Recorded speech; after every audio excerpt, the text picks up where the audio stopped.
makes most women start a business? Is it passion, money, or freedom?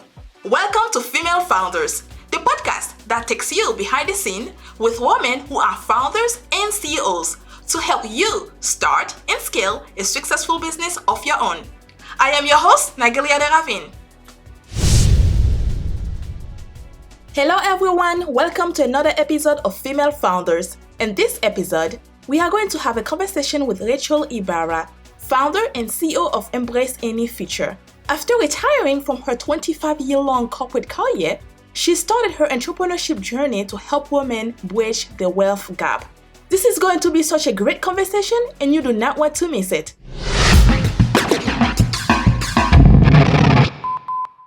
So I don't know, I would love to say good morning, but I think it's early noon in some part of the world. Yeah, Hi Cynthia, it's a pleasure to have you here with us today. I am so excited of your work and the things that you are doing and your approach of the way you do coaching. It's super exciting. You have worked with Fortune 500 companies and helped thousands of businesses grow. So what led you to that career path? it was kind of a natural progression because I was an executive in a national engineering firm, and I was an executive VP of human resources. So when I left that role, I got married and I just decided to go out of that corporate thing, and I wanted to still stay in what I loved most, and that was working with the people. So I just naturally transitioned into coaching executives because that's what I knew the best. Absolutely. And since then, you never went back. It's like you just stay with what you are doing.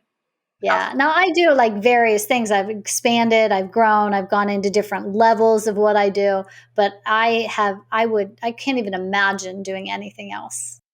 So now let's talk about your company, what you do and how you work with companies, businesses, and even an individual.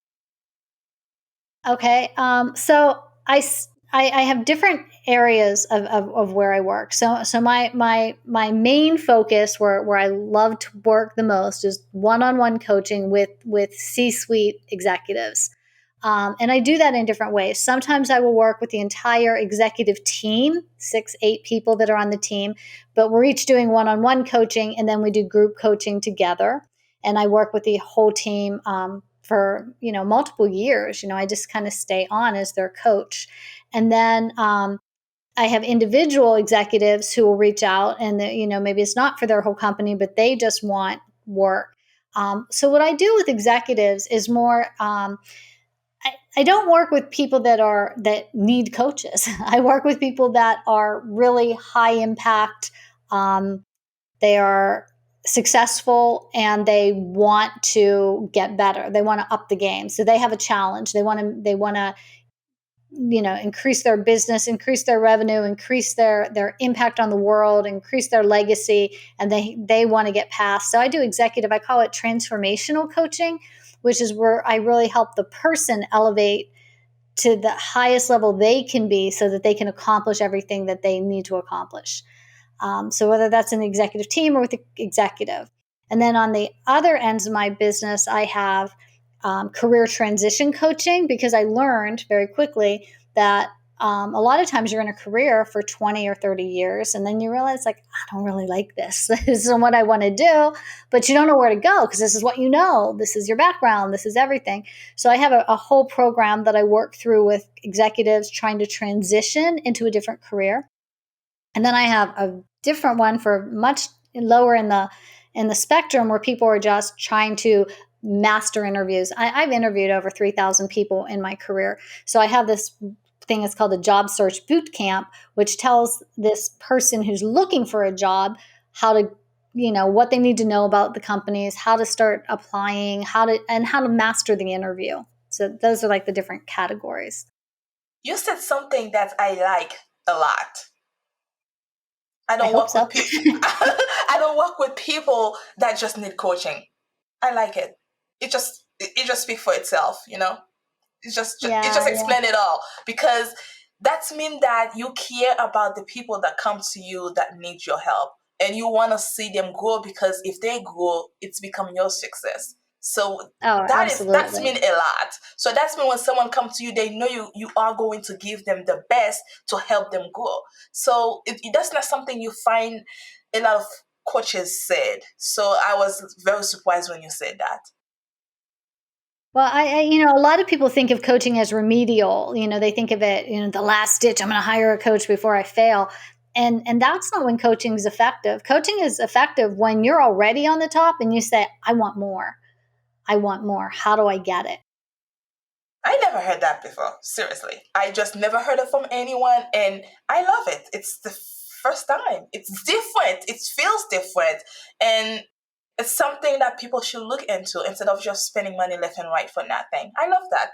So you already explained all the services you offered, and the way you can help them. But let's say that a small business will reach out to you, say, I need your help because I'm growing and I don't know what else to do. Are you able to help them that way? Yes, I'm really I do it kind of differently. I'll tell them it's a dual role, right? So I'm going to put on my consulting hat when that's necessary, and I use my business skills. I have a jeweler in London who I kind of do this with a lot, right? He's a small jeweler, he's growing, he's changing a lot of things. So sometimes I'll say, okay, I want to switch hats right now. I'm going to go into consulting mode, and how did you hire this person? How did you do this? What are you thinking? What's your strategy? And then, I'll hear something that I think is a roadblock, and I'll say, all right, let's switch hats. We're going to go to coaching. And then I start asking those probing questions and trying to get to the bottom of, what's inside him that's holding him back. Like, okay, you've got all the strategy, you figured this out, like you're still not doing it. What's up? So that goes into coaching. Huh. So you pretty much, the consultant kind of help you understand what the problem is, and then switching to the coaching is to fix the problem. Right. Like, I don't want to, like, I have the background to help people fix their business problems, but there are tons of consulting teams out there that can come in and fix your business. I want to help you use your intelligence and your creativity and your brilliance to fix it yourself, because you already know how. You're just holding yourself back. So I can help steer you and guide you, but you've got the answers. So do you think that it's better like that way, when you actually guide them to fix it themselves instead of them bringing someone else? Do you think that that's kind of helped the company grow if a lot faster? I think it just depends on the person and the organization and what they're looking for. So if I have a small business and they say we need some help with our diversity program, by all means, I said then you should go out and get a consultant that works on diversity and helps you create that program, because that's a very tactile thing that they can create with a start and a finish. But if I have a person who's saying I'm struggling with this business, I'm not sure the direction I want to take it. I think I want to make seven figures, but I'm only at, three quarters of the way there. I'm not really sure what it's going to take. That's when it's more like, all right, let's talk about your mind blocks. Let's talk about what's in your head. What are your limiting beliefs? Why do you think you're not there? Okay. You also you also talk about, you said they give professional and business owner the tools they need to leverage communication, build influence, and make a bigger impact. Can you collaborate more in that? Yeah, sure. So again, it goes a little bit back to mindset, right? As a matter of fact, I was just writing a post right before we got on this call for LinkedIn about ruminating. You know how people ruminate? Like, you get stuck on a thought, and you just go down this negative this vortex. Well, when that happens to an executive, they can't communicate because they're not physically, I mean, they're not emotionally there. They're stuck in this thought pattern or negative thought pattern or blame or victim mentality, whatever it is that we get ourselves into. And we can't leverage our communication because we're not thinking rationally. So I help the executives really tailor their emotions, understand their thinking, understand their processing, so that they can show up in every situation as their highest version of themselves. So they can think rationally, think clearly, make good decisions without the emotions, without the drama, without the office politics, and without all of that. Sometimes they'll send me emails and say, like, I'm going to send this out. check it. And I'll look at it and I'll say, no, no, no, no, no, no. This is passive aggressive. Here's why. And I go through like 5 things that made it passive aggressive. I didn't see that. I'm like, yeah. So that's how I help them leverage communication. Okay, so it's more like a full kind of package way of not letting your anger take over everything else. Because a lot of time, even in corporate, we have so much to deal with and so many employees to deal with. And when we doing things, we don't think straight. So pretty much you kind of keep them in line to not making that mistakes over and over again. Right. It's improving their own emotional intelligence to be completely aware of the emotion they're feeling and how that's affecting their communication and their ability to get the results they want. There was, absolutely. You wrote a blog post that I find very interesting. It's about career transition. And that blog post, you talk about the 3 critical steps people should be taking first. And you said it's reflect, rebuild, rebrand. Why do you think these steps are necessary for someone that's So the reason these 3 steps exist is through trial and error. Because after working with executives for 11, 12 years, what would happen is an executive would say, I'm not happy in what I'm doing. So I would go the traditional route, like every other career coach in the world would say, well, let's look at your resume. Let's see where your skills transfer. Let's look at your network. So they would end up very successful. They'd get their next job. And then a year later, they're back on the phone with me saying, Cynthia, I'm still not happy. I hate what I'm doing. And it took me a long time to say, what is missing? And so what I realized was missing was this piece of understanding that who you are today, sitting here talking to me, is different than the person you were 20 years ago when you chose this career. Your values were different. Your priorities were different. Your dreams were different. Everything about you is different. So in order to determine who you are today, we have to reflect back on how you got here and what has changed for you and what your values were then and what are the patterns in the jobs you took when you were 16. What are the jobs you took throughout your career? So we reflect on all of that to get a really clear picture of the person you are here today sitting.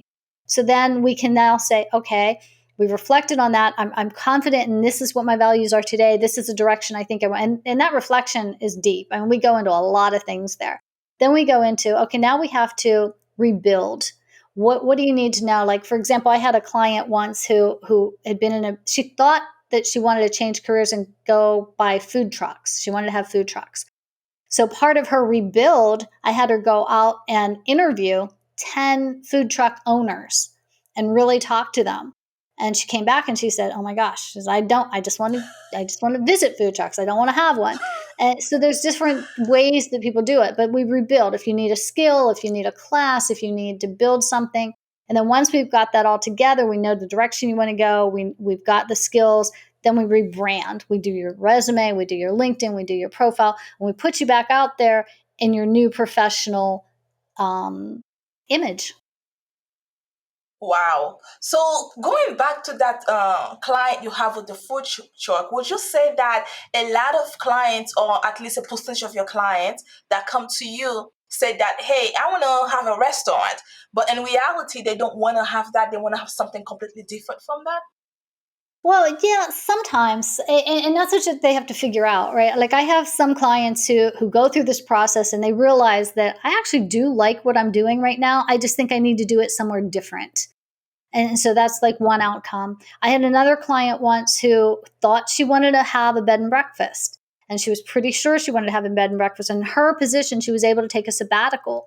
So I encouraged her to go out and spend a summer working in a bed and breakfast. By the end of the summer, she ended up buying that bed and breakfast. She was so sure that sealed it for her. And another client who thought she did not want to have her own business. She was an optometrist. She's like, I don't want to have my own business. I want to, but I don't like what I'm doing. So we worked together and I convinced her she was very much entrepreneurial, but she needed to take baby steps. So she started out selling this cosmetics line, like multi-level marketing, and she kicked butt with it. She did so well and she loved it. So she just now opened her own optometry practice because she checked the boxes. She did all that work to really figure it out and make sure it was right for her. And it's just amazing to watch her so excited in this new business. So, listening to you, what I'm hearing is that you don't just tell them, well, you want to start a business? Here's how you start it. Go for it. You want to do this? Here. It seems that you actually take them to a process to make sure what they are doing is the right thing for them, but also is the proper way to do it. Well, yeah. And I mean, you have to realize like I have had in my lifetime, like I was a flight attendant, I was a school teacher, I was a Chamber of Commerce executive, I was an HR executive. So I have changed careers. I am an expert at changing careers. And I know that if you don't find, like, there are patterns to each career that I've ever had. There are certain patterns. And it's the same with somebody else. If you had jobs when you were 16 and jobs when you were 20, there are patterns. We need to find the patterns of the things that bring you joy and the things that really light you up. And that's where you're going to end up the most happy. So if it's checking all these boxes, then you're going to be happy. But if you just go because I'm an accountant and I've always been an accountant and I'm going to be an accountant somewhere else, you're going to be just as unhappy 6 months from now as you are today. And I, to me, that's not transformation. I'm about transformation. I'm about helping you find, like, transform into the best person you can be. Yeah, you like to help them find that thing that's the one inside them that just make them feel like, wow, that's Yeah. every day that when they wake up in the morning they love it. Because I know that a few people I spoke with working in corporate and or even having their own business, they don't like what they are doing. So when they wake up in the morning, they feel frustrated, they feel sad, they're angry. So you don't want your clients to feel that way. And that's the reason why I'm thinking you're taking them to that path of life to figure it out exactly what they want. Right. And sometimes they just get into a rut and they think they're very unhappy. So they're going to work and they're feeling that way. But after we do this reflection, and they start to really think it through, they realize I really do love what I'm doing. I love the task. I love the jobs. I love the skills. I'm just not happy in this environment. And so we just need to change environments. But it's really important to take that time. And that's what I learned through that trial and error with clients of just doing it the traditional way and not spending that time. It's so important. Yes, I totally agree with you on that. Let's go back to reflect, rebuild, and rebrand. Would you say that a businesswoman can use the steps to help the business grow? I think reflect, rebuild, rebrand is really more, it's more focused for career change. However, that being said, in order to be a successful entrepreneur, you still need to do that inner work, which is that reflection. You still need to. I was just on the phone yesterday with an entrepreneur, and I'm like, well, what are the values of your organization? And I don't know, like what are your core values, and how do you make sure they're aligned? If you want your business to succeed, and every single thing you do has to align with your values, because if it doesn't, there's conflict and you just never can figure out what it is. So yes and no, like that program itself is really for the career transition, but some of the processes that I take them through, I also take my one-on-one coaching clients through to get to find those limiting beliefs, find what's holding them back, and find where they can find their joy. I like that. So you've been doing this for a long time now, for a while. So you are successful on it. Would you say your success is based on luck or hard work? Um, it's a lot of effort, and it's a lot of, I think you have to love what you do. I mean, you just have to believe in it. You have to, like, never stop growing. Like, you can't, I laugh at my son all the time because he's an acupuncturist and I'm going, but why don't you get this certification and do that certification? He's, I'm good. I'm like, no, you're not. Like, if you're not growing, you're not good. So he'll come around, but not because his mom told him to, right? But it's just, if you're not growing, you're not going to succeed. You've always got to be growing because things are changing every day, and you've got to want it. You've got to, like, I look at any individual who wants to start their own business, right? If you don't look at that as a job, like you're going to work, like this is my office, and it's even my dog over here knows like my schedule. Like she's coming in right now because it's time for that walk. She won't bug me other than that because she knows I'm working, and and that's how you have to take it that seriously. You can't make it a hobby and do it sort of and not believe in yourself. It's like, no, this is what I do now. What would you say your mission is? What is my mission? I genuinely want to transform lives. Like that's what I want to do. Every single time I work with somebody and they make a transformation and they reach their next goal that they can't believe they reached. That's my mission. It just lights me up entirely. Starting a business can be overwhelmed. Sometimes it can be hard. Sometimes there's obstacles. Sometimes there's stressful. Or, there's a lot of things that come with it. And sometimes we have to go to the bed and cry. So what were the main challenges that you faced starting out? I think getting focused on the kind of things that I believe in, like energy and the mindset and all of these things, authenticity. And a lot of the business community would take that as like kind of woo woo and fluffy. So I think the hardest part for me was finding out how to navigate that. Like, how do I make business leaders understand? So I think I started off, I was just going to be a life coach. And then I realized like, it's not, that's not where my space is. So I think that was the most challenging is the messaging. How do you get that? And that's always evolving too. So would you say that even now as a successful businesswoman, do you say that there are certain things you still have that you find overwhelmed within your business? She's looking at me like, yeah, no. Yeah. Instagram and Facebook. I hate them. I'm trying to hire right now. I'm interviewing social media managers because I'm really comfortable on LinkedIn. I'm good on LinkedIn. I'm talking to executives. I get over there and that territory, it's just like it's challenging for me. It's not my area of expertise. And so I need somebody out there who's creating good graphics for me to take my content and get it out there in the right way. I'm good at shopping on Facebook, but I'm not so good at just interacting on Facebook. So yeah, and it is overwhelming. It's overwhelming finding really good people who care about your business. Like when I work with a client, your success become like I have like Marco Polo and Voxer. I partner with my clients. They can message me almost anytime, and they know I'm going to get back to them right away because I know that they wouldn't be messaging me if something wasn't wrong. But it's hard to find somebody to partner with you on that kind of level and care that much about your business. So you really have to just take your time and find the right people. Yes, I agree with you. And I think that's one of the things I battled with women, finding the right, even when it comes to employees, just finding the right people. And even when you pass the mission, the vision, the value to them, are they going to take it the same way you are taking it? And I think that's one of the biggest problems. Yeah, it's hard to do. It's hard to find it. And you want to be inspiring and everything, but they're also running their business. So your business is just a piece of their business. And because I don't have any, like I have a team, but they're all, my whole team has other jobs and they do just what I need when I need them. And so, and I can't expect them to give me 100%, but yes.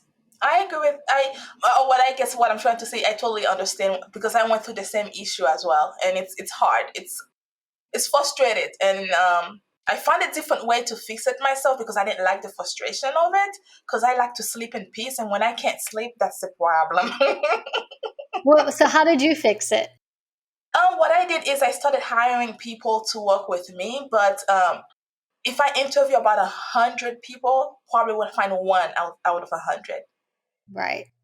Right. And Yeah, I will not lie, I will spend about 2 days just interviewing people, and it's hard. It's it is. because I have to build a connection from the beginning with you. If I can't build a connection, I can't hire you because there's no connection.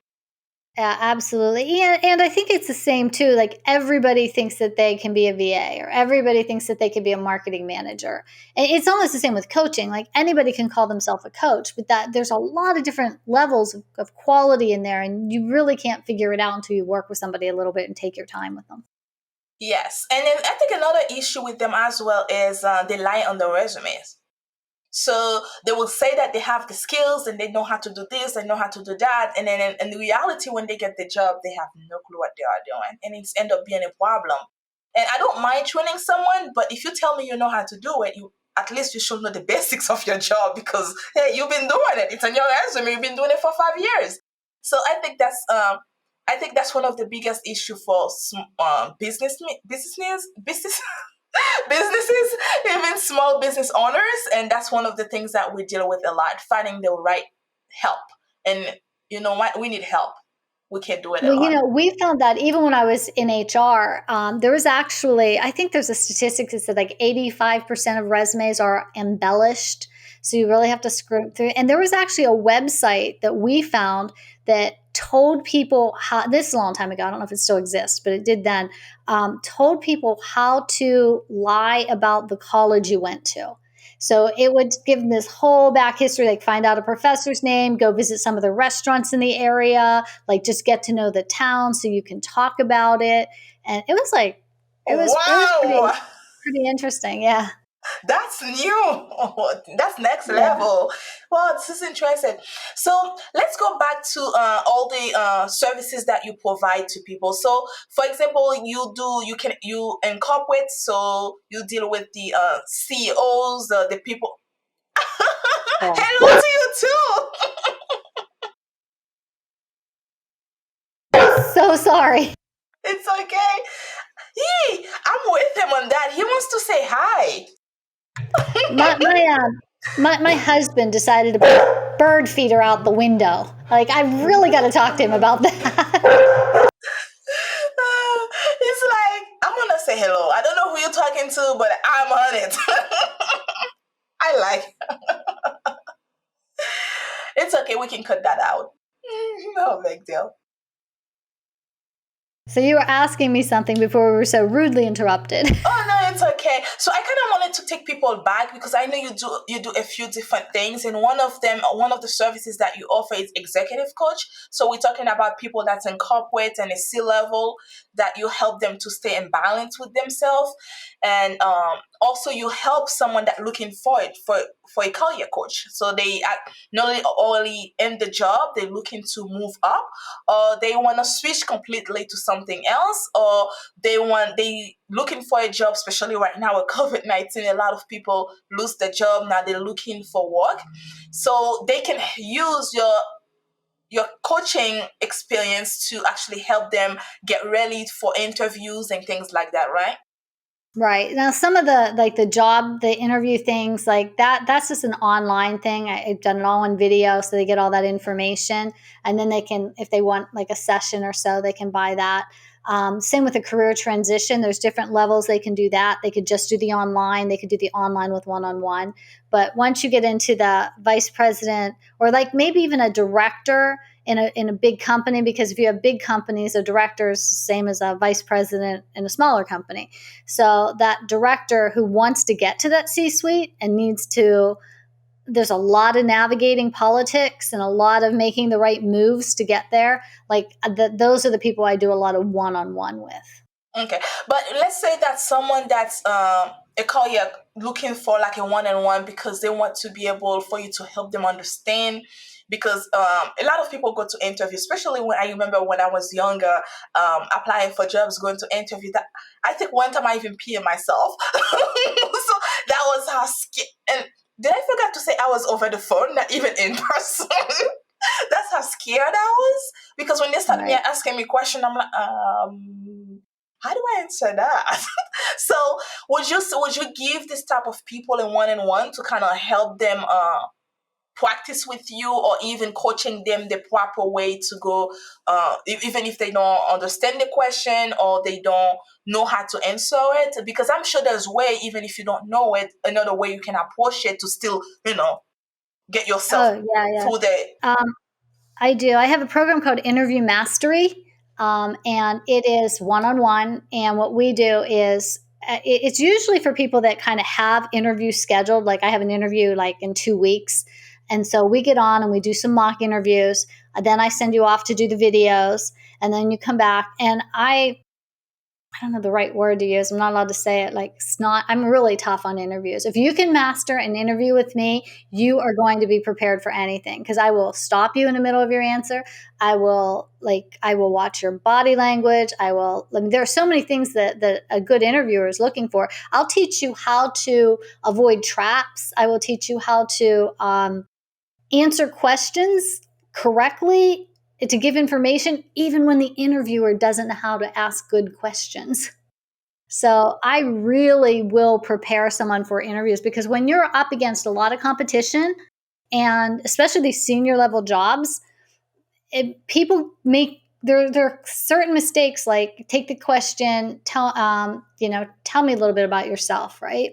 99% of the people are going to tell me exactly what's already on my resume. I'm an executive. We're going to guess that I've already read your resume. Like, I know what's on here. I don't need you to repeat it, but I want to know something that's not on your resume. What makes you stand out? What can I remember? Like, there are a lot of things, a lot of tricks that I help with on that.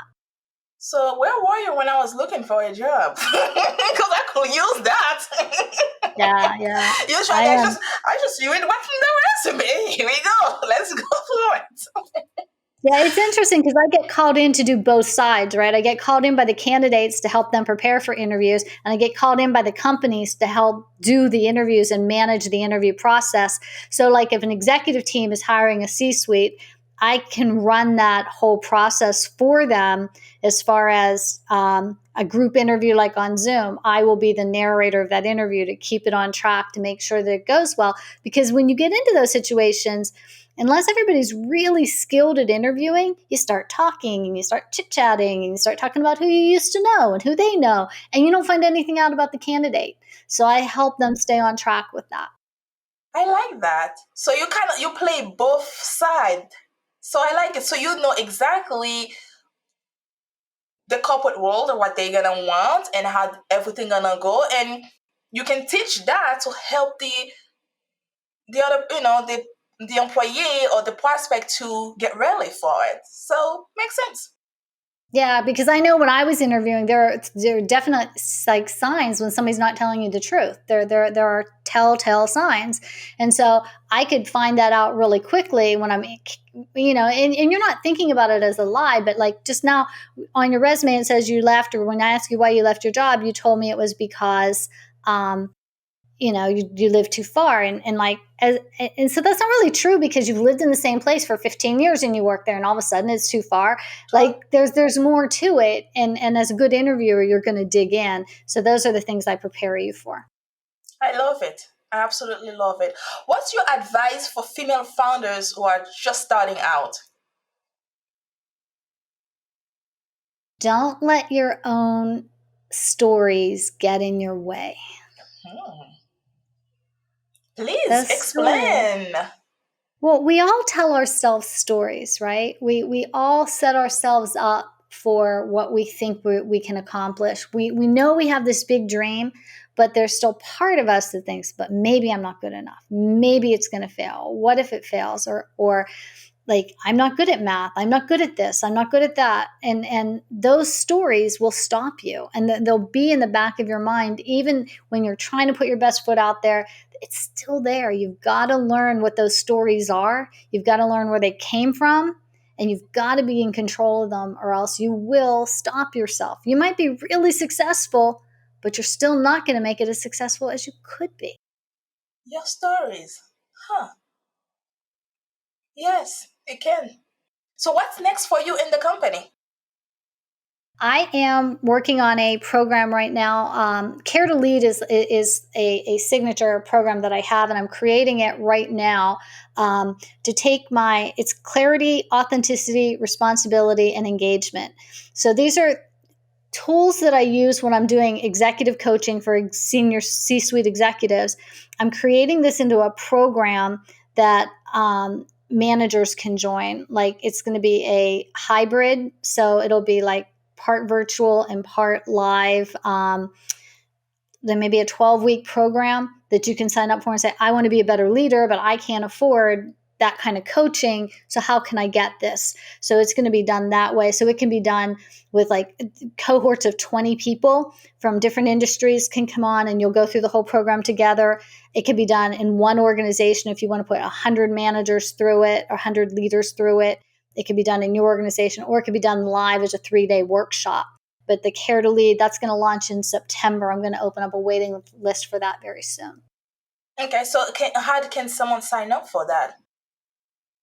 As soon as I get that website page, there's going to be a wait list. I haven't gotten it up yet. I've been so focused on the content and the curriculum and making sure that that's perfect. And we're still working through that. And I'm still interviewing the right people to do the website. But I am going to have that up within the next, probably by August, because I think I'm going to launch it in October.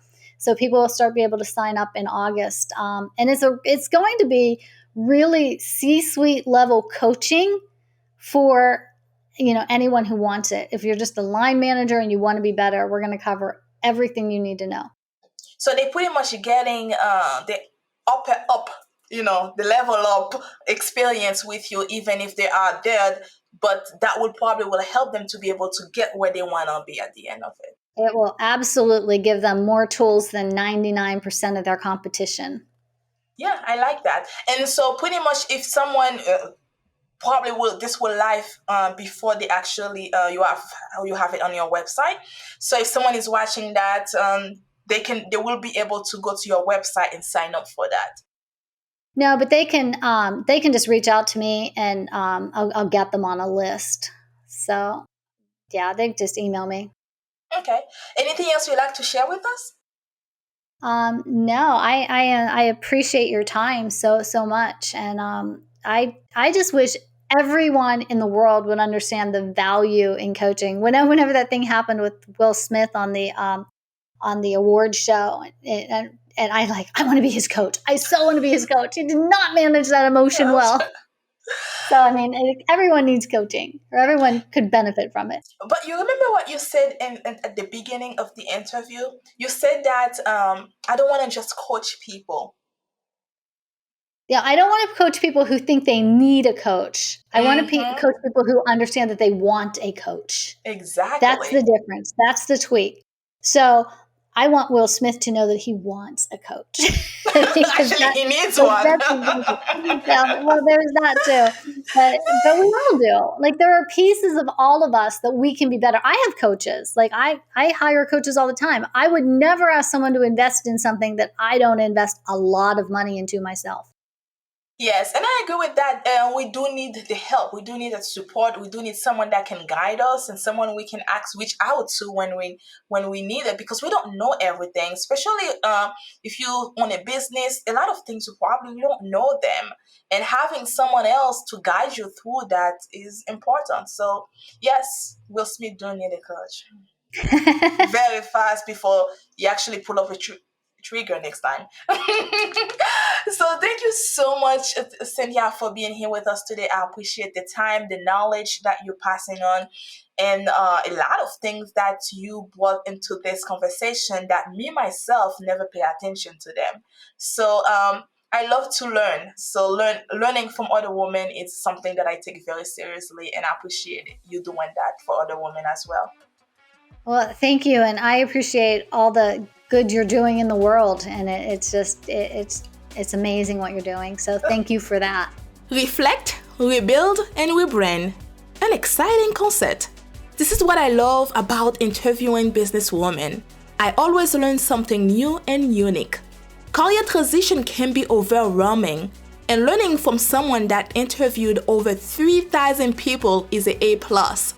Remember to follow Cynthia's 3 critical steps: reflect, rebuild, and rebrand. If you need help with your career transition or looking for an executive coach, reach out to someone like Cynthia that cares about your success. Thank you, Cynthia, for taking the time to have this conversation with me, and thank you for listening to this week's episode. Let me know your thoughts about this episode and how you deal with career transition. To learn more about Cynthia, visit www.cynthiacorsetti.com. Thank you for listening to Female Founders Podcast. That's it for this week's episode. Be sure to follow us on your favorite podcast app or connect with us on womel.com so that you don't miss our next episode. See you next time. Bye for now.